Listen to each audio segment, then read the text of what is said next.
नमस्कार मित्रों, फरी एक वखत यूट्यूब चेनल माध्यमथी आपणे एकबीजानी साथे जोड़ाई रह्या छीए।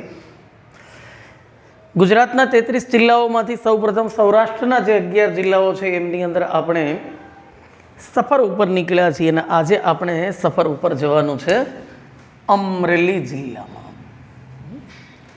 होय रण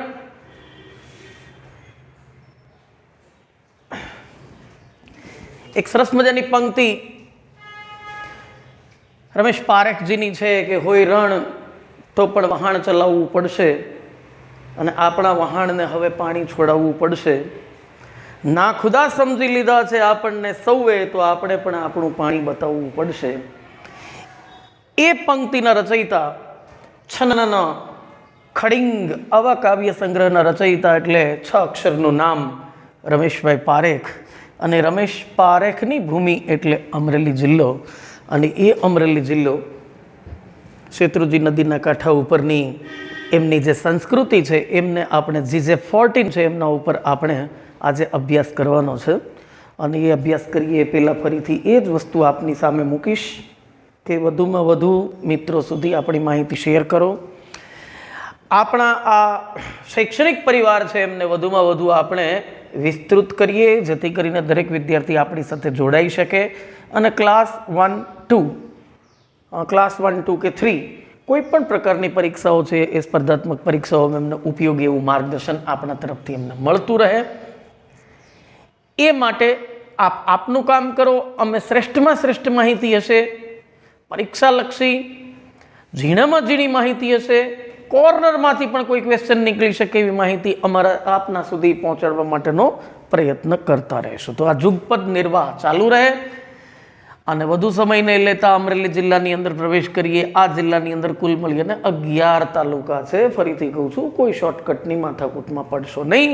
અમરેલી જિલ્લાના તાલુકા બહુ સિમ્પલ છે। એક તો અમરેલી પોતે છે, પછી સાવરકુંડલા તાલુકો એક અગત્યનો છે નાવલી કાંઠા ઉપરનું, લાઠી એક સરસ મજાનો તાલુકો છે, રાજુલા કે જે અમરેલી જિલ્લાનો એકમાત્ર કહી શકાય એવો ઔદ્યોગિક રીતે કે રોજગારીની રીતે બહુ અગત્યનો તાલુકો છે, ખાંભા તાલુકો છે, બગસરા તાલુકો છે, ધારી તાલુકો છે જેમાં ગીર પંથક આવેલો છે, જાફરાબાદ અગત્યનું બંદર અને એ તાલુકો છે, બાબરા કે જે રાજકોટ જિલ્લા સાથે સરહદ ધરાવે છે, લીલિયા અને કુકાઓ વડિયાને મિશ્ર તાલુકો કહેવામાં આવે છે એટલે કુકાઓ અને વડિયા એ એક સાથે બોલવામાં આવે છે। તો કુલ 11 તાલુકાઓ છે એ આપની પાસે જોવા મળશે અમરેલી જિલ્લાની અંદર। અમરેલી જિલ્લાની સાથેની સરહદો છે એમની જો આપણે ચર્ચા કરી લઈએ તો અમરેલી જિલ્લો છે એમની ઉત્તર ભાગની અંદર આપને થોડા અંશે રાજકોટ પણ જોવા મળશે અને બોટાદ પણ જોવા મળશે। અમરેલી જિલ્લાની પૂર્વની અંદર ભાવનગર જોવા મળશે। અમરેલી જિલ્લાની સરહદ છે એ પશ્ચિમની અંદર જુનાગઢની સાથે જોડાયેલી છે અને અમરેલીની દક્ષિણની અંદર કે દક્ષિણ પશ્ચિમની અંદર ગીર સોમનાથ જિલ્લો છે એ પણ જોવા મળશે। તો આ બધા એમના સરહદી તાલુકા છે અને સરહદી જિલ્લાઓ છે અને જે સરહદોની વાત થઈ રહી છે ત્યારે હંમેશા મેપને સામે રાખવું। કહેવા માટે આપને જાણકારી મળે એટલા માટે નો ડાઉટ દરેક જિલ્લો આવે છે ત્યારે એમની સરહદ કયા જિલ્લા સાથે સ્પર્શે છે એમની વિગત હું તમને આપું જ છું, પણ સાથે સાથે એ પણ હું તમને કહીશ કે સારામાં સારી રીત એ છે કે તમે ગોખો નહીં કયો જિલ્લો, હવે 33 જિલ્લાઓની એકબીજાની સાથેની બોર્ડરને તમે ગોખવા બેસો તો કેટલો સમય જાય। બહેતર તો એ છે કે તમે મેપને સામે રાખો, નકશાને સામે રાખો, લગાતાર એમનો ઉપયોગ કરો જેથી કરીને કયો જિલ્લો છે કોની સાથે સરહદ ધરાવે છે એ તમારા મગજમાં સારી રીતે આવે। સંસ્કૃત શબ્દ છે અમરાવલી અથવા તો અમરવલ્લી, એના નામ ઉપરથી અમરેલીનું નામ પડેલું છે। અમરેલી શહેર છે એ જ આ જિલ્લો છે એમનું મુખ્ય મથક છે। સ્થાપનાનો કોઈ પ્રશ્ન રહેતો નથી કારણ કે 1 મે 1960માં જ્યારે ગુજરાતની સ્થાપના થઈ ત્યારે જે 17 જિલ્લા અને 185 તાલુકા હતા એમાંથી એક અમરેલી જિલ્લો હતો જ। તો એ ગુજરાતની સ્થાપનાની સાથે જ અમરેલી જિલ્લાની સ્થાપના થયેલી છે, તો સ્થાપનાની કોઈ અલગ તારીખ એમાંથી નોંધવાની જરૂર નથી। અમરાવલી એ એમનું સંસ્કૃત નામ છે। મૂળદાસ, પ્રખ્યાત સંત મૂળદાસની સમાધિ અમરેલીમાં આવેલી છે. એટલે અમરેલીને સંત મૂળદાસની ભૂમિ તરીકે પણ ઓળખવામાં આવે છે. અહીંયા પ્રખ્યાત વોકર લાઇબ્રેરી આવેલી છે. અહીંનો રાજમહેલ કે જે અત્યારે કલેક્ટર ભવન તરીકે ઓળખાય છે, કલેક્ટર ઓફિસ તરીકે ઓળખાય છે, એ પણ બહુ પ્રખ્યાત છે અને રજવાડી છે. ગિરધર મહેતા બાળ સંગ્રહાલય, મિત્રો આ ખાસ નોંધવા જેવું છે. ગુજરાતનું સૌથી જૂનું બાળ સંગ્રહાલય ક્યાં આવેલું છે અને કયું છે તો નોટ કરવાનું છે. સમગ્ર ગુજરાત રાજ્યનું સૌથી જૂનું બાળ સંગ્રહાલય ગિરધર મહેતા બાળ સંગ્રહાલય છે, જે અમરેલીમાં આવેલું છે. નાગનાથ મંદિર અહીંયા પ્રખ્યાત છે. કામનાથ મહાદેવ છે એ પણ બહુ પ્રખ્યાત છે. અને કામનાથ મહાદેવની પાસે સરસ મજાના પર્યટક માટેના પોઈન્ટ પણ બનાવેલા છે. અહીંયા વડી ઠેબી યોજના પણ છે. ભૂગોળની અમુક બુકની અંદર એનું નામ ઢેબી નદી છે, પણ ખરેખર ઠેબી નદીના કાંઠા ઉપર અમરેલી શહેર વસેલું છે. તો અમરેલી પણ નદીના કાંઠા ઉપર છે અને વડી ઠેબીની સંયુક્ત યોજના અહીંયા છે. ગોપી તળાવ ખૂબ જાણીતું છે. અને જુનાગઢ અને રાજકોટ જિલ્લાની જેમ સિંગની ઉત્પાદનમાં એટલે કે મગફળીના ઉત્પાદનમાં અમરેલી છે એ ખૂબ અગ્રેસર હોવાને કારણે અહીંયા સિંગ તેલની મિલો પણ બહુ મોટા પ્રમાણમાં આવેલી છે. રાજકોટ પછી બીજા નંબર ઉપર સૌથી વધારે સૌરાષ્ટ્રમાં સિંગ તેલની મિલો હોય તો અમરેલીમાં છે. અને દેશી ઘાણીઓની વાત કરીએ તો અમરેલી જિલ્લામાં પુષ્કળ છે. જાણીતા વ્યક્તિઓ, સુપ્રસિદ્ધ વ્યક્તિઓ અમરેલી શહેરમાં કે એની આસપાસની અંદર કેટલા છે? જિલ્લામાં તો ઘણા બધા છે, પણ આને કવિઓની ભૂમિ કહેવાય છે. રમેશ પારેખ, જેની હમણાં આપણે ચર્ચા કરી, છનનન, ખડિંગ, એવા એમના કાવ્ય સંગ્રહો છે. 6 અક્ષરનું નામ, એ પણ એમનો એક કાવ્ય સંગ્રહ છે. એ રમેશ પારેખ, રમેશભાઈ પારેખનું નામ ગુજરાતભરની અંદર ખૂબ જાણીતું છે. પણ ક્યારેક એવું ઈચ્છા થાય કે એમનો વ્યવસાય કયો હતો તો ખાસ યાદ રાખજો, એ ક્લાર્ક તરીકે પોતાની કામગીરી કરી રહ્યા હતા અને નગરપાલિકાના ક્લાર્કથી એમણે પોતાની કવિતા છે એમનું સર્જન કરેલું છે. તો એવા સામાન્ય માણસ પણ એમણે જે વિશેષ કવિતાઓ છે આપી છે, એનાથી આપણું સાહિત્ય છે, ગુજરાતી સાહિત્ય, એમનો વૈભવ વધ્યો છે. સંત ભોજા ભગત, બાજુની અંદર જ ગામ આવેલું છે ફતેપુર, અને ત્યાંના છે ભોજા ભગત. અમરેલીની નજીકની અંદરના જ ભોજા ભગત છે એ એમનું વતન છે. ભોજા ભગત ગુજરાતી સાહિત્યની અંદર પોતાના ચાબખા માટે જાણીતા છે. જે રીતે અખો કે શામળ છે એ છપ્પા માટે જાણીતા છે. ધીરા પ્રતાપ બારોટ છે એ પોતાની કાફીઓ માટે જાણીતા છે. એવી જ રીતે ચાબખા નામનો સાહિત્ય પ્રકાર છે. નરસિંહ અને મીરા છે એ પોતાના પદ માટે જાણીતા છે. ભોજા ભગત છે એ ચાબખા પ્રકારના સાહિત્ય પ્રકાર માટે ખૂબ જાણીતા છે. ભોજા ભગતની બીજી ઓળખ પણ છે, અને એ છે કે વીરપુરની અંદર બિરાજમાન સંત જલારામ બાપા છે, એ જલારામ બાપાના ગુરુ ભોજા ભગત છે. તો એ ભોજા ભગત છે એ પણ અહીંયા અમરેલી નજીકની અંદરથી જ આવે છે. ગુજરાત રાજ્યના સૌ પ્રથમ મુખ્યમંત્રી ડૉક્ટર જીવરાજ નારાયણ મહેતા. સમગ્ર ગુજરાતના મુખ્યમંત્રીઓનું જ્યારે લિસ્ટ બનાવો છો ત્યારે તમને ટોપ ઓફ ધ લિસ્ટ જે દેખાય છે, સૌથી ઉપર દેખાય છે ડૉક્ટર જીવરાજ નારાયણ મહેતા છે. એમની ભૂમિ એટલે અમરેલી છે, તો એ પણ અમરેલીના હતા.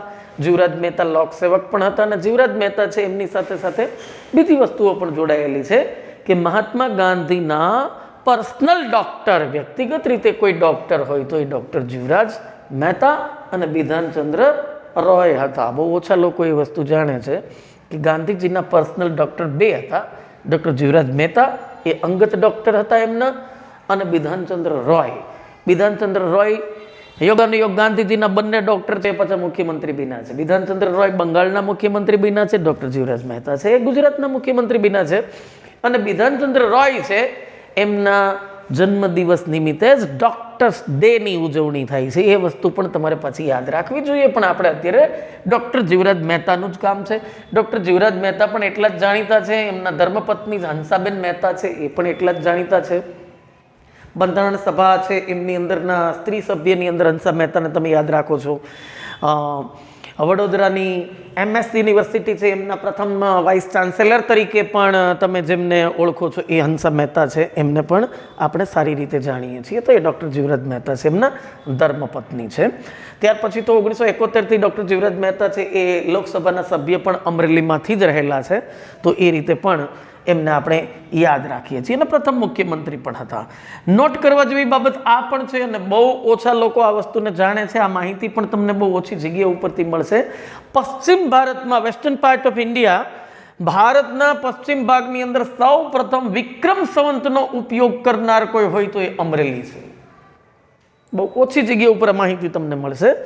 અને વડોદરાના ગાયકવાડ સ્ટેટ દ્વારા, ખાસ કરીને સયાજીરાવ ગાયકવાડ દ્વારા મફત અને ફરજિયાત શિક્ષણ એ લાગુ કરવામાં આવ્યું.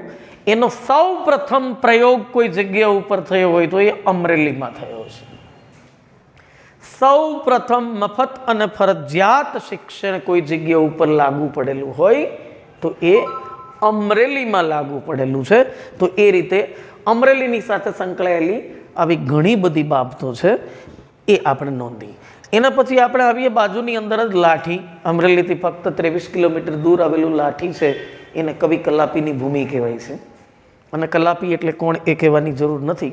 સુરસિંહજી, તખ્તસિંહજી ગોહિલની આ ભૂમિ છે. અહીંના એ રાજવી હતા, જેમને આપણે યુવાનોનો કવિ કહીએ છીએ. સુરતાની વાડીનો મીઠો મોરલો અને ન્યારા રાહનો કવિ એટલે કવિ કલાપી. બહુ નાની ઉંમરની અંદર, ઈસવીસનના 1874થી 1900, ફક્ત 26 જ વર્ષનું એમનું આયુષ્ય, પણ 26 યર્સ, 26 જ વર્ષની અંદર એમણે એટલું બધું આપ્યું. કલાપીનો કેકારવ, હૃદય ત્રિપુટી, એ બધા એમના કાવ્ય સંગ્રહ છે, તમે જાણો છો. એમાંથી હૃદય ત્રિપુટી નામનો જે કાવ્ય સંગ્રહ છે એ રચના એમની છે. એ રચના ઉપરથી જ ગુજરાતીની અંદર મનોરમા નામની ફિલ્મ બનેલી છે. તો ગુજરાતી ભાષાની મનોરમા ફિલ્મ કે આ કવિની કઈ કૃતિ ઉપરથી છે, તો હૃદય ત્રિપુટી કૃતિ ઉપરથી મનોરમા નામની ફિલ્મ બનેલી છે. ગુજરાત સરકારે 2005માં ઇન 2005 લાઠીની અંદર કલાપી તીર્થની સ્થાપના કરી છે. તો આ સ્થળ છે, એમને કલાપી તીર્થ તરીકે પણ ઓળખવામાં આવે છે. ત્યાં મ્યુઝિયમ પણ છે.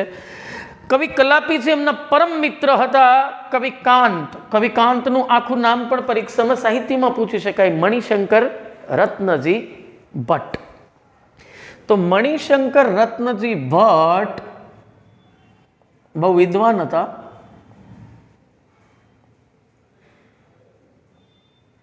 એ જ કવિ કાંત, અને એ કાંત છે એ કલાપી સાહેબના ખૂબ સરસ મજાના મિત્ર હતા, પરમ સ્નેહી હતા. અને એ ગુજરાતી ભાષાની અંદર ખંડકાવ્યના જનક તરીકે ઓળખાય છે. ખંડકાવ્ય એટલે એક વિશેષ પ્રકારનો સાહિત્ય પ્રકાર છે. અને એ કાવ્ય પ્રકાર મોટે ભાગે એવો ગણાય છે કે કોઈ મૂળ કથા વસ્તુ હોય એમાંથી એક નાનકડો ખંડ એટલે કે ટુકડો લઈ અને એના ઉપર કાવ્યનું સર્જન થાય, એમને ખંડકાવ્ય કહેવાય છે. અને એ નવી પેટર્ન શરૂ કરવાનું શ્રેય છે એ મણિશંકર રત્નજી ભટ્ટને જાય છે. અને એમાંથી તમે પૂર્વાલાપની અંદર અતિજ્ઞાન મોટે ભાગે છે એ બધા અભ્યાસ કરીને આવ્યા હશો. એમની એક કૃતિ છે, એમનું નામ છે અતિજ્ઞાન. આ નામ એટલા માટે હું આપું છું કે એ મોટે ભાગે ગુજરાત રાજ્ય પાઠ્યપુસ્તક મંડળની અંદર ધોરણ 9 કે 10ની અંદર વર્ષો સુધી ચાલેલું છે. એટલે મોટા ભાગના તૈયારી કરનારા વિદ્યાર્થી મિત્રો છે ટેક્સ્ટબુકની તૈયારી કરતા હોય છે. તો ટેક્સ્ટબુકની અંદર તમે આ ભણીને આવ્યા છો અતિજ્ઞાન, જેમાં સહદેવના અતિજ્ઞાન છે એમની ચર્ચા થયેલી છે. દુર્યોધન પ્રેષિત એક દૂત આવે છે અને પોતાના મહેલના ઝરૂખા ઉપરથી સહદેવ એમને જોવે છે કે સહદેવને ત્રિકાળનું જ્ઞાન છે. તકલીફ એ છે કે બંધાયેલા એવી રીતે છે જ્યાં સુધી એમને કોઈ પૂછે નહીં ત્યાં સુધી એ કહી ન શકે. અને ભવિષ્યમાં શું થવાનું છે એ દૂત ઉપરથી ખબર પડે છે કે આ દુર્યોધનનો દૂત આવશે, પછી એ ધર્મરાજ યુધિષ્ઠિર છે એમને જુગાર રમવા માટેનું, દ્યુત માટેનું નિમંત્રણ આપશે. પછી આપણે બધા ત્યાં દ્યુત ક્રીડા માટે જઈશું, પછી ત્યાં હારી જઈશું, દ્રૌપદીનું અપમાન થશે, આપણે બધા છે વનમાં જઈશું. આ બધી જ વસ્તુઓની એમને અગોતરી ખબર પડી જાય છે અને એને કારણે એ દુઃખી થાય છે.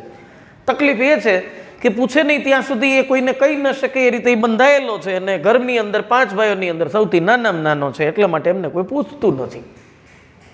અને એને કારણે એ જે મૂંઝવણ અનુભવે છે, દુઃખ અનુભવે છે, યાતનાઓ છે, એમને અહીંયા પ્રકાશ પાડવા માટે મહાભારતની અંદરથી મુખ્ય વાર્તાની અંદરથી લઈ અને અતિજ્ઞાન છે એમને રાખવામાં આવ્યું છે. એમને કહેવાય છે ખંડકાવ્ય. આ પ્રકારે કોઈ એક મોટો ગ્રંથ છે એમાંથી નાનો ટુકડો કે નાનો પીસ છે એમને લઈ લેવામાં આવે એને અતિજ્ઞાન કહીએ છીએ. તો લાઠી એ માટે પણ જાણીતું. જૂના સમયની અંદર આપણું ગુજરાતની અંદર બહુ મોટા પ્રમાણની અંદર વન વિભાગ હતો. 1901ની ગણતરી કરીએ તો લગભગ 69% જેટલો ભાગ ગુજરાતનો, અત્યારનું જે ગુજરાત 1,96,024 ચોરસ કિલોમીટરનો જે વિસ્તાર છે એમાંથી ગણતરી કરીએ તો 69% આપણો ગીરના જંગલમાં હતો. અને લાઠી ગીરનું નાકું ગણાતું. અહીંથી ગીર ચાલુ થતું છે સમુદ્રના કાંઠા સુધી. એ ઉપરાંત કાઠિયાવાડનો વિસ્તાર છે, અહીંયા મોટે ભાગે અમરેલી જિલ્લાની અંદર કાઠી દરબારોનું શાસન હતું. અને એમની વચ્ચે આ લાઠી છે એ ગોહિલ દરબારો છે એમનું હતું. એટલા માટે જૂની એક કહેવત પણ હતી કે ફરતી બાજુ એટલે કે અર્તે ફરતે કાઠીને વચમાં આવ્યું લાઠી. તો એ રીતે પણ આ લાઠી છે એ જાણીતું છે. તો એવી બધી વાતો એમની સાથે જોડાયેલી છે. લાઠીની બિલકુલ નજીકની અંદર બાજુમાં આવેલા છે ભુરખી હનુમાનજી. આ પ્રખ્યાત તીર્થસ્થાન છે અને હજારો લોકોની આસ્થા સમગ્ર ગુજરાતની અંદરથી આ ભુરખિયા દાદા છે એમની અંદર છે. તો એ ભુરખી હનુમાનજી છે એ પણ અહીંયા આવેલું છે. એના પછી આ જિલ્લાનું એક અગત્યનું મહત્વ હોય તો એમાં મહત્વનું કોઈ સ્થળ હોય તો એ છે સાવરકુંડલા.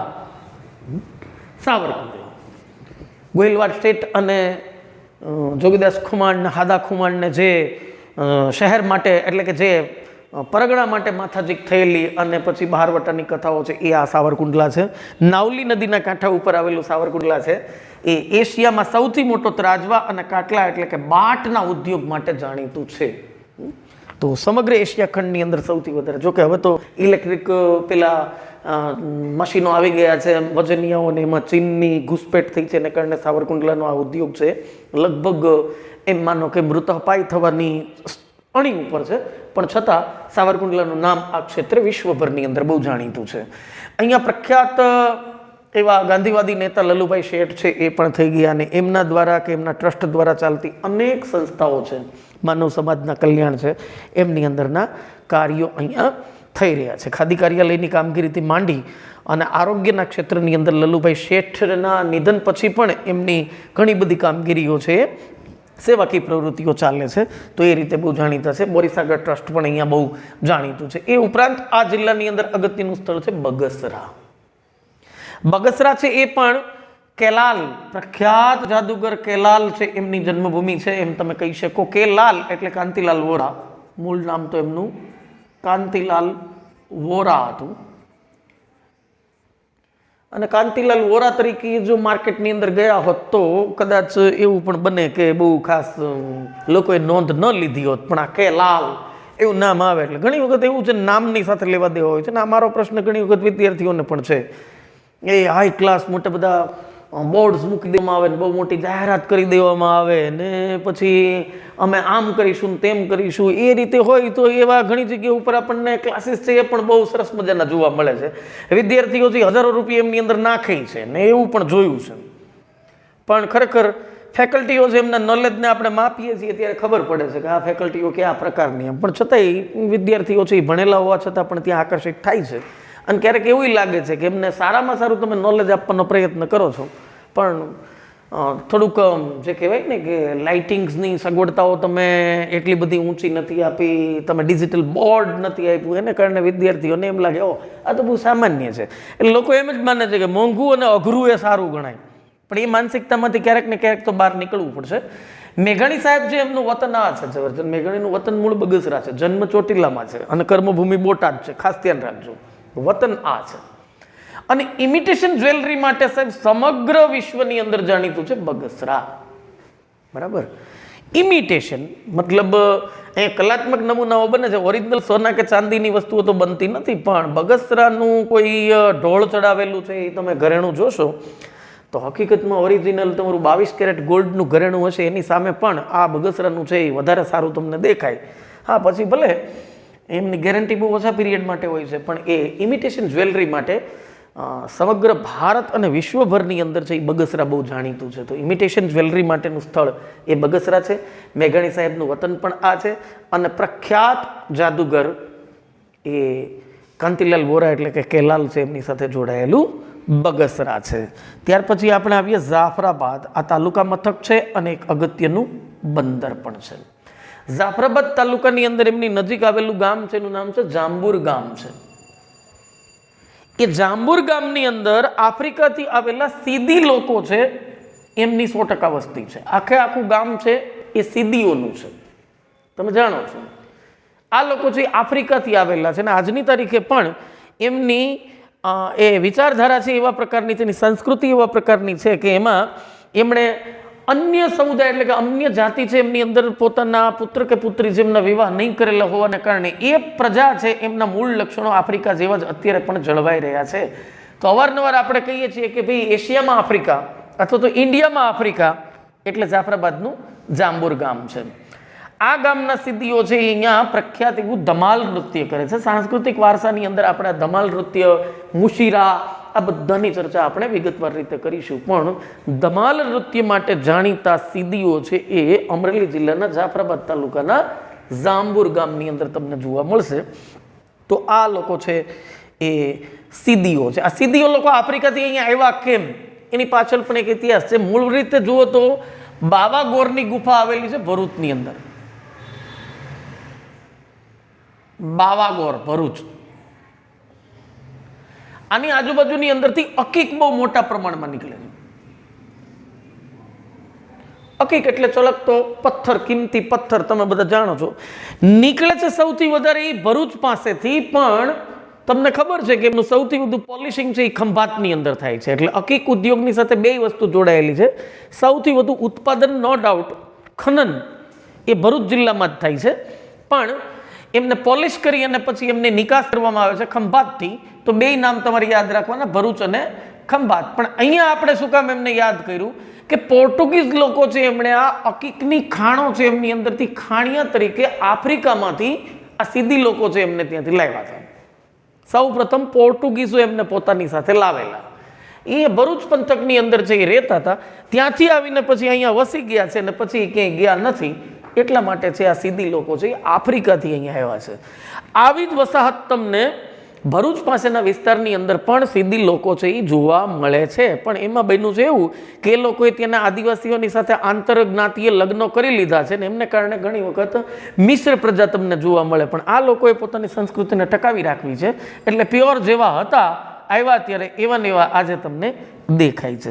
બીજી રીતે જુઓ તો સાહેબ ભેંસ માટે બહુ જાણીતું છે જાફરાબાદ. જાફરાબાદી ભેંસ બહુ પ્રખ્યાત છે, વર્લ્ડ ફેમસ છે. ગુજરાતની અંદર સુરતી ભેંસ, મહેસાણી ભેંસ અને જાફરાબાદી ભેંસ. ભેંસ માટે 3 સ્થળો તમારે યાદ રાખવાના છે, એમાંથી એક જાફરાબાદ છે. પીપાઓ બંદર અહીંયા આવેલું છે, પોર્ટ આલ્બર્ટ વિક્ટર બંદર તરીકે ઓળખાતું. પોર્ટ આલ્બર્ટ વિક્ટર એ રાજકુમાર હતા અને એમણે જ અહીંયા મુલાકાત લીધેલી. એના ઉપરથી આ પીપાઓ બંદર છે એમને પોર્ટ આલ્બર્ટ વિક્ટર એવું નામ આપેલું. પછી આપણે આ નામ સુધારી અને સંત પીપા ભગતના નામ ઉપરથી પીપાવાવ એવું નામ પાડેલું છે. પીપાવાવ છે એ ઝોલાપુરી નદીના કાંઠા ઉપર આવેલું છે.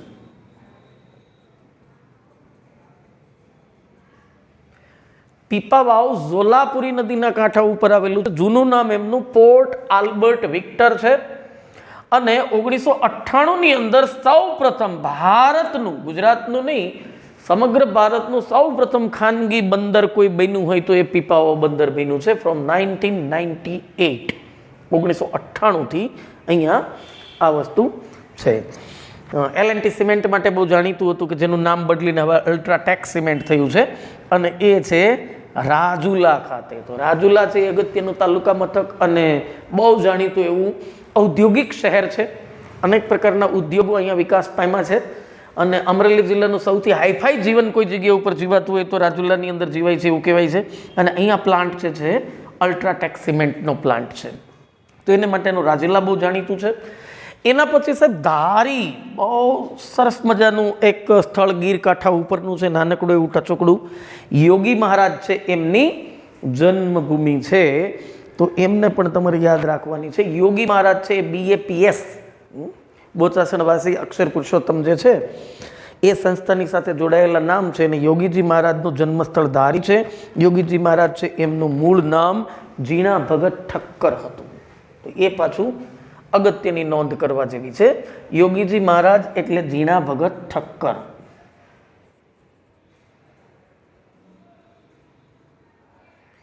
અને એનું વિશેષ મહત્વ તો એટલા માટે છે કે જેમણે પ્રમુખ સ્વામી મહારાજ છે એમને દીક્ષા આપેલી. તો પ્રમુખ સ્વામી મહારાજને દીક્ષા આપનાર કોણ હતા? યોગીજી મહારાજ હતા. અને યોગીજી મહારાજનું મૂળ નામ જીણા ભગત ઠક્કર હતું. અને એ જીણા ભગત ઠક્કર ઉર્ફે યોગીજી મહારાજ છે એનું જન્મસ્થળ ધારી છે. એ ઉપરાંત ધારી છે એમને ગ્રાસલેન્ડ રિસર્ચ સેન્ટર તરીકે પણ ઓળખવામાં આવે છે. ગ્રાસલેન્ડ રિસર્ચ સેન્ટર બહુ અઘરું લાગતું હોય તો ઘાસ સંશોધન કેન્દ્ર, ખડ સંશોધન કેન્દ્ર, ઘાસ, ગ્રાસલેન્ડ ઘાસ. આવા ઘાસ સંશોધન કેન્દ્ર પાછા એક જ જગ્યા ઉપર નથી, ઘણી જગ્યા ઉપર છે. આણંદમાં છે, રાજકોટમાં છે, અહીંયા પણ છે. તો એ રીતે બહુ જાણીતું છે. બાજુની અંદર જ લગભગ 5 થી 7 કિલોમીટરના અંતરની અંદર ધારીથી છે એ ખોડિયાર ડેમ આવેલો છે, પ્રખ્યાત 9 દરવાજા અને 75 ફૂટની ઊંચાઈ ધરાવતો આ ખોડિયાર ડેમ છે. એનું નામ ખોડિયાર માતાના પ્રસિદ્ધ મંદિર ઉપરથી ડેમનું નામ ખોડિયાર ડેમ રાખવામાં આવ્યું છે. અને સૌરાષ્ટ્રની અંદર લગભગ 75 ફૂટની ઊંચાઈ ધરાવતો બંધ બીજો એક પણ નહીં હોય. આ બહુ મોટો બંધ તો નથી, પણ ઊંચાઈની દ્રષ્ટિ ઉપર ખાસી એવી એમની પાસે ઊંચાઈ છે. ખોડિયાર માતાનું પ્રસિદ્ધ મંદિર અહીંયા આવેલું છે. ગળધરો જેને કહેવાય છે એ ધરો પણ છે. અને જ્યાં જ્યાં અગાઉ પણ મેં તમને વાત કરી છે, પછી એ માટેલ ધરા હોય તો પણ ભલે, રાજપરા ખોડિયાર હોય તો પણ ભલે, તાતણીઓ ધરો હોય તો પણ ભલે, જ્યાં જ્યાં ખોડિયાર માતાજી આવશે ત્યાં ત્યાં એમનું વાહન મગર હોવાને કારણે ધરો આવશે. તો અહીંયા ગળધરા માટે બહુ જાણીતું છે. પ્રખ્યાત મંદિર અહીંયા તમને જોવા મળે છે. એ સિવાય અમરેલી જિલ્લાની અંદર આપણને અભયારણ્ય ક્યાં ક્યાં જોવા મળે છે? સાવરકુંડલા અને ખાંભા તાલુકાની વચ્ચેના ભાગની અંદર મિતિયાળા અભયારણ્ય આવેલું છે, જે બહુ પ્રસિદ્ધ છે. અને એ સિંહ માટેનું અભયારણ્ય છે. સિંહ માટેનું જ બીજું પાણીયા અભયારણ્ય આવેલું છે, ધારી તાલુકાની અંદર આવેલું છે. અને ધારી તાલુકાના આંબરડી ગામની પાસે છે એ સફારી પાર્ક છે, એમને પણ શરૂ કરી દેવામાં આવ્યું છે. તો વન્યજીવની સાથે જોડાયેલું જ્યાં સુધી છે ત્યાં સુધી આ અમરેલી જિલ્લો છે એ ખૂબ જ એમ માનો કે સદ્ધર છે અને સમૃદ્ધ છે. તો ખાંભા અને સાવરકુંડલાની વચ્ચેનું મિતિયાણા અભયારણ્ય, ધારી તાલુકાની અંદર રહેલું છે એ પાણીયા અભયારણ્ય, અને ધારી તાલુકાની અંદર જ આંબરડી ગામ પાસેનું શેત્રુંજી નદીના કાંઠા ઉપરનું સફારી પાર્ક છે, એ પણ અહીંયા ખૂબ જાણીતું છે એમ તમે કહી શકો. આ જિલ્લાની અગત્યની નદી છે એમાં શેત્રુંજીનો સમાવેશ થાય છે, જેના ઉપરની આપણે વાત કરી કે અહીંયા એક ખોડિયાર બંધ આવેલો. પણ શેત્રુંજી નદીનો બીજો બંધ છે એ શેત્રુંજો બંધ છે, અને એ પાલીતાણા પાસે રાજસ્થળી યોજના તરીકે ઓળખાય છે, ભાવનગર જિલ્લામાં છે. અને શેત્રુંજી છે એ સૌરાષ્ટ્રની બીજા નંબરની સૌથી મોટી ભાદર પછીની નદી ગણાય છે. તે શેત્રુંજો બંધ છે એ ત્યાં પાલીતાણાની અંદર આવેલો છે. રાજસ્થળી યોજના કહેવાય છે, આ અહીંની યોજના કહેવાય છે. તો એક છેડાથી બીજા છેડા સુધીનું છે. શેત્રુંજી નદીનું ઉદ્ગમ સ્થાન છે એ ઢૂંઢીનો ડુંગર છે. કાળુભાર નદી છે એ પણ બહુ અગત્યની નદી છે. માલણ નદી છે એ પણ અગત્યની છે. સાતરલી નદી કે જે શેત્રુંજીની ઉપનદી છે એ પણ છે. એ ઉપરાંત અહીંયા રાયડી નદી પણ છે, જેના કાંઠા ઉપર છે એ રાયડી બંધ આવેલો છે. એ ઉપરાંત અહીંયા શેલ નદી પણ અગત્યની છે, જેને શેલ દેદુમલ કહેવાય છે. એના ઉપર દેદુમલ યોજના છે એ આવેલી છે. આ બધી સિંચાઈ યોજનાઓ નાની નાની સિંચાઈ યોજનાઓ છે. શેલ દેદુમલ છે, રાયડી છે, પણ શેત્રુંજી છે એ એક મહત્વની નદી આ જિલ્લાની છે એમ આપણે કહી શકીએ. એ ઉપરાંત અહીંયા ગીરની ટેકરીઓ છે એ આવેલી છે. ગીરની ટેકરીઓની અંદર મોરધારનો ડુંગર છે એ બહુ અગત્યનો છે. લોન્ચનો ડુંગર છે એ પણ અગત્યનો છે.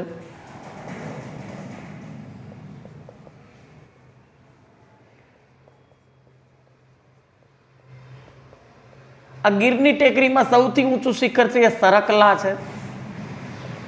643 મીટરની એમની ઊંચાઈ છે. આ બધી જ વસ્તુઓ ભૂતકાળમાં પરીક્ષામાં પૂછાઈ ગઈ છે કે ગીરની ટેકરીઓ ક્યાં આવેલી છે? અમરેલી જિલ્લામાં આવેલી છે. મોરધાર અને લોન્ચના ડુંગર ક્યાં આવેલા છે? તો એ ગીરની ટેકરીના જ ભાગરૂપે જે અમરેલી જિલ્લામાં વિસ્તરેલા છે. ગીરની ટેકરીનું સૌથી ઊંચું શિખર કયું છે? સરકલા છે, અને એની ઊંચાઈ છે 643 મીટર જેટલી છે. તો એ બધી વસ્તુઓ છે એ પણ અમરેલી જિલ્લાની સાથે જોડાયેલી છે. એ સિવાય કંઈ અમરેલી જિલ્લામાંથી રહેતું હોય તો હું તમને નોંધીને આપું. હા, બિલકુલ. અહીંની અગત્યની જે ડેરીઓ છે એ બહુ જાણીતી છે, ખૂબ પ્રસિદ્ધ થઈ ગયેલી એવી, હવે તાજેતરની અંદર ખૂબ ઝડપથી વિકસી રહેલી છે એવી અમર ડેરી છે એ અમરેલીની અંદર આવેલી છે. અને ગુજરાતની અગત્યની ડેરીઓમાં પોતાનું નામ નોંધાવી રહી છે. એ ઉપરાંત ચલાલા ડેરી છે એ પણ ખૂબ જાણીતી છે. અમરેલી જિલ્લાની 2 ડેરીઓ છે, એમાંથી ખાસ આ અમર ડેરી છે એમને નોંધવી જ પડે એવી નોંધપાત્ર ડેરી છે કે જેમના પેકેટિંગને અમૂલે પણ છૂટ આપી છે કે એ લોકો છે અમૂલ બ્રાન્ડ છે એમને અહીંથી એ પ્રોસેસિંગ કરી અને પેકેટ કરી શકે છે. તો એ અમર ડેરી બહુ પ્રખ્યાત છે, ચલાલા ડેરી પણ પ્રખ્યાત છે. અમરેલી જિલ્લામાંથી આટલી માહિતીઓ છે એ ખૂબ જ અગત્યની છે. એક વાવ નથી આવતી કે સરોવર નથી આવતું એવું લાગતું હોય તો દુધાળાની અંદર હરિકૃષ્ણ સરોવર આવેલું છે. અમરેલીની બાજુમાં આવેલું દુધાળા છે, ત્યાં હરિકૃષ્ણ સરોવર આવેલું છે. તો હરિકૃષ્ણ સરોવર ક્યાં આવેલું છે? દુધાળા, અમરેલીમાં આવેલું છે. તો આ એક અગત્યનું છે. અને વાવની રીતે જોઈએ તો થાન વાવ છે એ તમને અમરેલી જિલ્લામાં જોવા મળે છે. આટલી ટૂંકી વિગતો છે એ રિઝલ્ટ ઓરિએન્ટેડ છે, એક્ઝામિનેશન ઓરિએન્ટેડ છે. પરીક્ષામાં અગત્યની બાબતો તમારે આટલી તૈયાર કરવાની છે. અમરેલી જિલ્લામાં બસ આટલું જ. વધુ જિલ્લા માટે જેમ કે ભાવનગર કે જામનગર જિલ્લા માટે આવતીકાલે આપણે ફરીથી મળીશું. સાથે રહેજો, જોડાયેલા રહેજો. Stay with as. Thank you and good bye.